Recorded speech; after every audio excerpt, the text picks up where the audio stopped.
Fourth issue is Medicaid.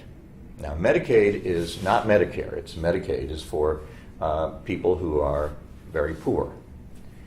And it is administered by the states and funded by the federal government.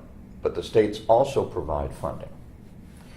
So what PPACA has said is, states, you have to raise your funding for the poor, because if you don't, we're going to withhold our funding from the federal government. Kind of a lose-lose.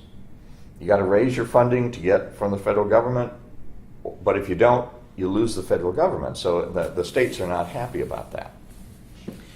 Interestingly enough, there's a precedent that is involved here. It's called a case of about 20 years ago called South Dakota versus Dole. Now, if you remember, Dole was the Secretary of Transportation. And Congress passed a law saying that the drinking age, the minimum drinking age in the country, had to be a uniform 21 years old.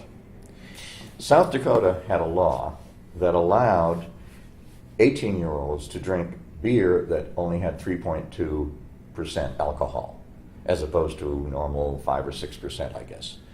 Ohio used to have that law too. I do remember that. I grew up in Michigan, so we knew about those things.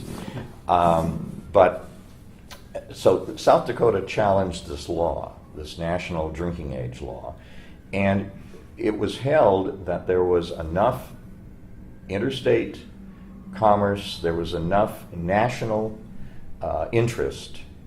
I'm being a little imprecise here, but this is in general national interest in having a uniform drinking age, that yes, what Congress could do, and they were threatened to do this, was if you don't pass the laws that say 21 years, we're going to withhold our federal highway funds. That's why the Department of Transportation got sued.